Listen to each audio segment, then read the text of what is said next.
I would like the opportunity to not have discussions with them anymore, and I just refuse. Welcome to Rebel Chaser. My name is Gail, and I've got a video for you from Judge Bailey in Texas, and I'll let you guys watch. All right, so we're here on a contempt enforcement motion. However, I don't see any exhibits from either side. First, Your Honor, we're not seeking contempt, so I just want to make that clear. That's not something we're seeking. It's not in our petition or in our order. Number two, we did have a status conference with Judge Lee last week, and we both, myself and Ms. Smith, both sent exhibits to Judge Lee. Okay, she didn't send over, and I spoke to Judge Lee. She said that you all never, you discussed some exhibits back and forth, and you objected to some exhibits, but she never received any exhibits to finalize what the admitted exhibits were. Oh, I thought we had reached an agreement on exhibits, and then Judge Lee had said that hers, Ms. Smith's exhibits that I was objecting to were admitted, and that you could make the determination based on my objections. But we did send them. Would you like? Yes, ma'am. She needs to. What she would have needed is an email with all of or both of your exhibits. Yes. That you agreed to, because without exhibits, I can't move forward. Well, I mean, we can move forward. You just can't use exhibits. I'm glad to move forward today, Your Honor. Okay. Well, we want to move forward as well, but I'm happy to resend the exhibits. We did. I saw Ms. Smith's exhibits come through. I saw mine come through, and we told Judge Lee on the Zoom which ones we were okay with. Okay. Well, before you even do all that, your client, Mr. Kincaid, he's the moving, correct? Correct. All right. And this is an enforcement. Let me make sure I'm looking at the violations correctly. It's 6 violations, right? Yes. And you're not trying to hold her in contempt. So you just want, what is it that you're asking the court to do? Because I'm not clear from your motion. Yes, ma'am. So we're not asking for contempt. I don't believe we have anything under the family code that allows for contempt, but we do have some items that need to be returned. We've got some funds that were misused that need to be repaid to Mr. Kincaid. And then there is a Jeep Grand Cherokee that needs to be transferred. The title needs to be transferred into solely Ms. Smith's name. That still hasn't been done. And then really just an admonishment to follow the order that she agreed to. Okay, the power of attorney, do you have it? No, ma'am. Ms. McKnight is not my lawyer anymore. Okay. And I feel as she just hasn't represented me since we came to the settlement agreement. If Mr. Kincaid would simply give me the title per your order, I will take care of that immediately. All he has to do is hand it to me. And counsel, the reason I was asking about what it was that you wanted the court to do, because your motion is not even specific enough for me to find that she even violated the order. For example, violation 2 reads, mother has violated the order by consistently being late for possession exchange times without notice to father. That doesn't put her on adequate notice pursuant to the slaughter case about what she's supposed to do. I think there, Your Honor, we're just looking for an admonishment on going forward to please be on time with possession. I'm not exactly aware of the dates and times they're speaking of. Yeah, and that's another thing and thank you for saying that. Pursuant to Slavin, it has to allege date, time, manner. None of that is in here. Okay, that's fine for the late times because we're not looking for any actual relief on that other than both parents need to be on time. So if we want to move forward without that one, we're happy to do that. Okay.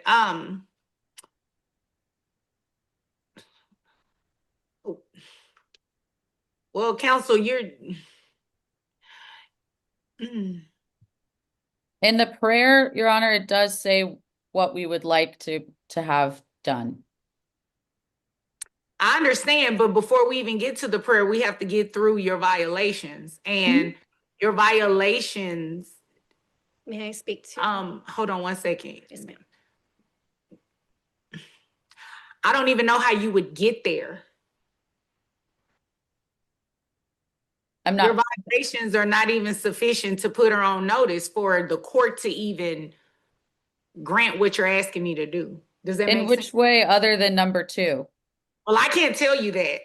I just can tell you by looking at it, is really going to be hard for the court to find her in violation when they're not specific enough to put her on notice. Have you all had an opportunity to discuss coming to any type of an agreement regarding the motion? I have tried many times, and I know that Mr. Kincaid has tried many times to settle this matter with her. I've not received any response to our settlement offers, and I don't know if Mr. Kincaid has, but I know that it hasn't gotten anywhere. Your Honor. Okay, go ahead. I have not. In my defense, well, you don't know. This settlement offer is adding so much more to these violations. I am at the mercy of the court right now because he literally wants so much more than what they are bringing me here today for. So no, I am not going to agree to a settlement to get rid of these items. And it just, the settlement agreement is beyond these violations. Okay, you all both understand that an enforcement only allows me to enforce what has already been ordered, right? Yes, Your Honor. The problem is that's the first I'm hearing of that. Up until this point, I've had no idea what she's not okay with.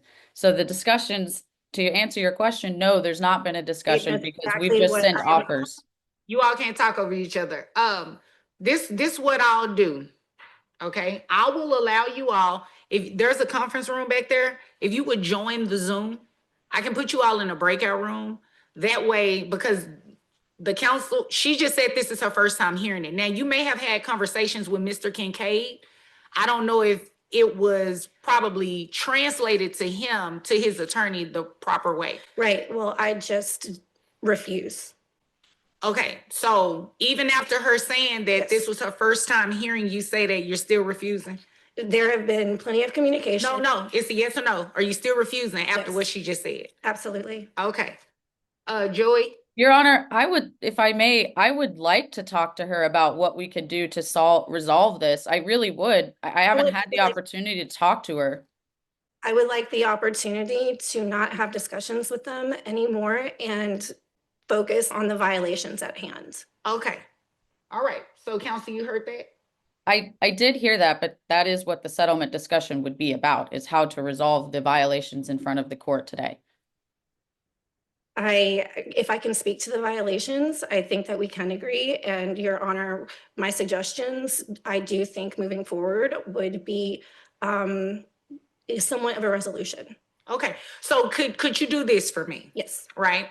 Could you speak to counsel, and it'll just be you and her in the breakout room? Mm-hmm. Okay. Could you speak to counsel specifically on addressing these violations? Mm-hmm. Anything else, you all can table that for right now. I just want you all to speak to these violations. And I'm not trying to force anyone out of having a hearing, right? Okay. I don't want either of you to think that that's what I'm trying to do. However, I do believe that as best you all can work together on a settlement, it just makes it better for everyone versus me telling you to do something, then you're mad because you really don't want to do what I told you to do. At least if there's an agreement, you're more inclined to follow it if you all agree to it. Does that make sense? It does make sense, Your Honor. Okay. So you have the Zoom app on your phone? I do. Okay, so let me give you the Zoom code so you can join, and then there's a conference room. It's 2 conference rooms. You can go in either one of those and go on the Zoom, and I will add you to this breakout room. Yes, ma'am. Let me see. And Mr. Kincaid, you're just going to hang out here with me, okay? Yes, Your Honor. Appreciate it. No problem.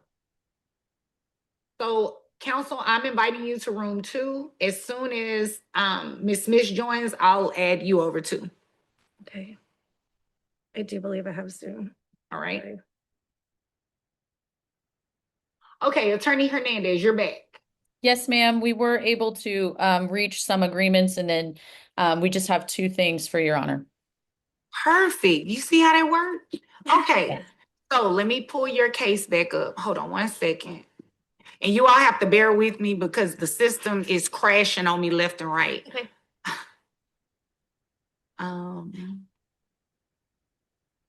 If you all needed to go to the restroom, it's right when you go out the doors, it's to the left and you make another left where the elevators are. You're welcome. All right, everyone ready to proceed? Mr. Kincaid, would you remove yourself off mute and turn your camera on, please? Yes, ma'am. All right. We're on the record in cause number DF 2306791. Counsel, will you please announce for the record? Alyssa Hernandez on behalf of petitioner Drew Kincaid. Thank you. And ma'am, would you please state your name? Amanda Smith. Would you pull the microphone a little closer to you? Amanda Smith. Okay, and you are the respondent in this case, is that correct? I am, Your Honor. And you are proceeding representing yourself, is that also correct? I am, Your Honor. All right. Would you all raise your right hands? Do you swear or affirm that the testimony you'll give will be the truth and the whole truth? Yes, ma'am. Thank you. Yes, You Your may Honor. lower your hands. So we're here on a petition for enforcement of a final suit affecting the parent-child relationship. The court encouraged the parties to speak to each other in one of the conference rooms, and it has come to the court's attention that there has been some progress, and you all have made some agreements. Is that correct? Yes, Your Honor. Yes, Your Honor. Yes, All Your right. Honor. Thank you. Attorney Hernandez, go ahead and read the agreements into the record. Sure. And if Your Honor would like, I can not preview, but we have some agreements, and then I can let you know the remaining issues if you'd like, or I'm happy to just read them if that's all you're asking for now. You know what? Let's do it that way. Tell me the issues that remain outstanding. Sure. So one of them is not an issue for you to really decide on, but I think both parties would benefit from Your Honor's clarification on what their order means on what a designated competent adult is. That has caused a lot of issues in their co-parenting, parallel parenting relationship. And I think both of them are seeking clarification on that. Okay. And then second, we are requesting attorney's fees on the basis of Ms. Smith's refusal to have settlement discussions with us. Okay. All right. Everything else has been agreed to. We've reached agreements. Okay, perfect. So go ahead and read the agreement between the parties into the record. Sure. So both the parties have agreed that Miss Amanda Smith will provide all of the child's Calvin Klein underwear, all of the child's Calvin Klein undershirts, all of the child's Nike socks that are in her possession to Mr. Kincaid by 5 p.m. on Friday. She is going to pay $20 to Mr. Kincaid also by Friday at 5 p.m. for a pair of missing Nike shorts, excuse me. She's also going to pay Mr. Kincaid $50 for the misappropriated trust funds that were used by Friday at 5 p.m.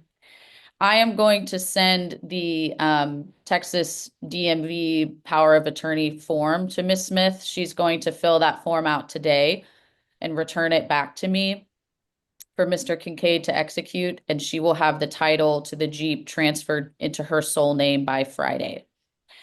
Lastly, the parties agreed to include a clause in the enforcement order, a mutual recommitment that they will both follow the final SAPSR order on a go-forward basis. Okay. And Mr. Kincaid, is that your understanding of the agreement? Yes, Your Honor. Thank you. Ms. Smith, is that your understanding of the agreement? Yes, Your Honor. Okay, so the court accepts the agreement between the parties. And counsel, I'll be relying on you to give me an order that not only fleshes out the agreements between the parties, but whatever the court is going to consider on the attorney's fees, okay? Yes, ma'am. All right, so competent adults. A competent adult is just what it sounds like. someone who is able to drive a car, put the child in a car, and make sure that the child is retrieved from one parent, take the child to the other parent. That's a competent adult. If it can't be anyone who is, when we say incompetent, so someone who is incapacitated mentally, right? That wouldn't be a competent adult. A competent adult does not mean that that person does not have a criminal history. I'm not saying that you all are designating anyone that does, but I just want to make sure it's clear, you know, if someone has a criminal history, if there are no orders limiting, legal orders limiting a person from being able to be around children, they're going to be considered a competent adult. It can be a new girlfriend. It can be a new boyfriend. It can be a new spouse. It can be a best friend. It can be a relative. It can be the preacher at church. It can be any of those people that I listed, as long as they are what's considered competent to make sure that the child gets from point A to point B. Yes, ma'am. So in this case, Judge, it was a car service? What do you mean a car service, like Uber? No, No, like Your Honor. a car. It was a private vehicle, and a 17-year-old nephew, or Drew's youngest brother, 17-year-old in a car service, and he was not being directly delivered to his father. Okay, the car service would, okay. I can respond, Your Honor, if you'd like, or we were just seeking clarification, so I don't know that any argument is necessary, but if it's helpful, I can I want respond. to hear from Mr. Kincaid, actually. Oh, sure, go ahead. Okay, Mr. Kincaid, clear that up for me. Yes, Your Honor. So David is a family driver for our family, has been a family driver for our family, meaning not just me, but my siblings, for my father. Miss Smith has also rode with him many times, with Ronan in the vehicle, I may add. I did send my little brother also with him, just to make sure there was family there. And they were going to my dad's house, where I was going to be a little bit later that day. And she refused to release him to a competent adult that she is very aware of, has ridden with many times. Ronan has ridden with many times. She knows exactly who this person is. He has all the certificates from the state of Texas to drive. He is a limo driver. He's not an Uber driver. He is a family friend who is our family driver. Yes, ma'am. You paid him, correct, to do that? Yeah, okay, so we're not going to get into all of that. It was He just, also wasn't delivered to, Drew was not there, and why, if he was going to Drew's dad's house, Ronan's grandfather's home, where was his grandfather? okay. Why is there a 17-year-old? So David is dropping off a 17-year-old and a 7-year-old to a house that I don't know if there's when an adult is going to be there. Okay, so I can answer that for you. And I'm just going to say it right out because I don't know any other way to say it. It's none of your business. Okay. When his child is in his possession, Okay. it's none of your business where his son goes, as long as he's somewhere safe. Same thing with Mr. Kincaid. It's none of your business where your son goes, as long as he's with someone that mom has designated him to be. And the reason I'm answering it directly like that, because I don't want either of you to overstep and think that you have control to tell the I appreciate that, Your Honor. what they can and cannot do with your son. And you don't want me to do that because quite frankly, you all are the parents. I don't want to be the parents. I have a 17-year-old, I have a 16-year-old and a 6-year-old. And trust me, if I could give them to either one of you, I would, because kids are expensive, right? But I know you don't want your kid either. I want you all to co-parent as best as you can. So yes, as long as he is safe and he is transported where the other parent that's receiving him, he's supposed to be, that's all that matters. Okay. Competent adult. And from what it sounds like, This is a competent adult. Your son has gotten back to you safe. And that's all really that I'm concerned about. At the time, there was an inconsistency, with with how both of us read that. Right. So, I mean, And I understand. And that's why I'm here. So I can clear it up for you all. Thank So you. now you all should not have any issue moving forward. Okay. Okay? Yes, ma'am. All right. The next thing, attorney's fees. What is it that you're asking for in attorney's fees, counsel? We're just asking for a portion of our attorney's fees to be paid, considering Ms. Smith's, even her own admittance today that she refused to speak with us on settlement negotiations, even from the beginning when we filed this case. Ma'am. Okay, so let me just say this.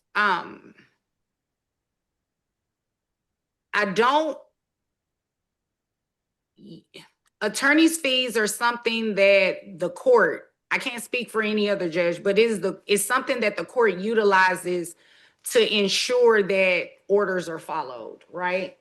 I don't want to use it in a punitive way when someone is choosing to do something that they absolutely do not have to do. So mediation, any settlement, well, you all weren't ordered a mediation, so let me not use that word.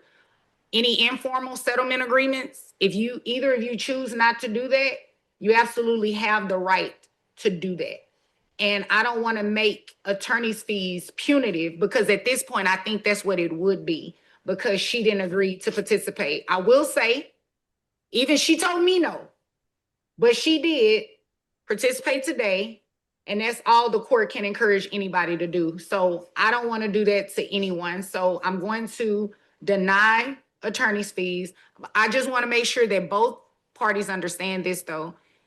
If for any reason you come in court on a motion for enforcement, I just want to make it clear that you understand that attorney's fees is a request that the court can't entertain, okay?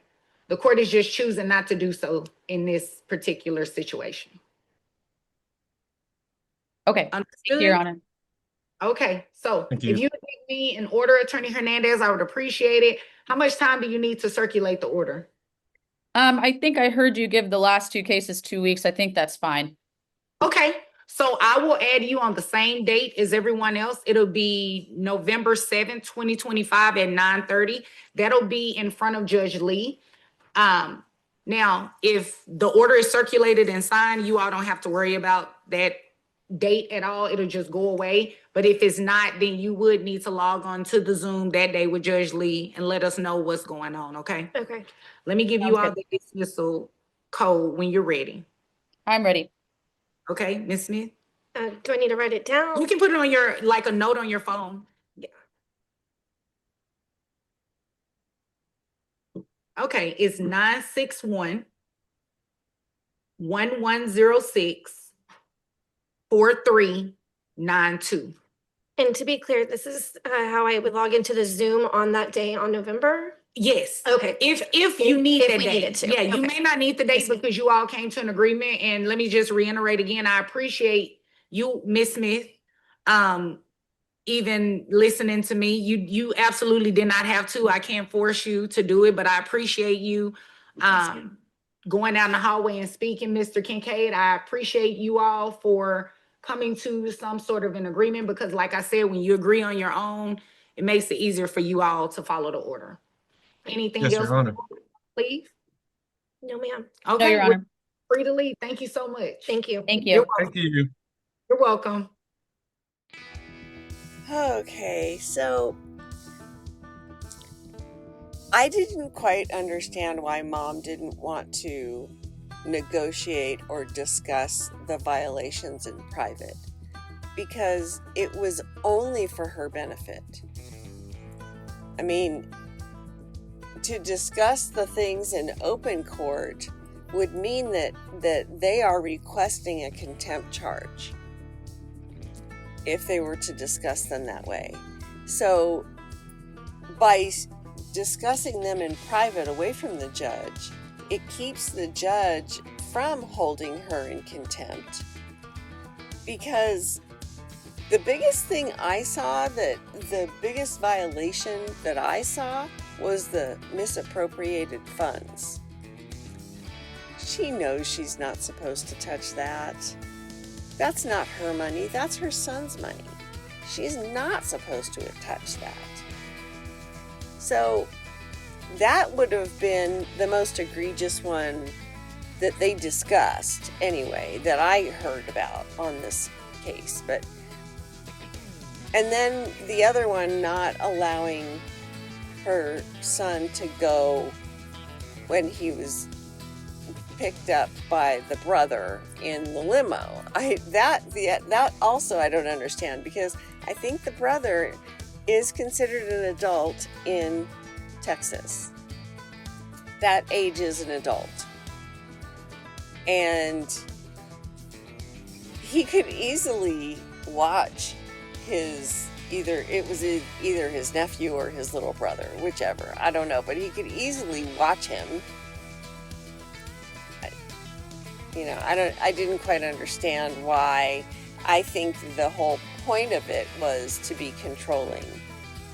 So that's my opinion.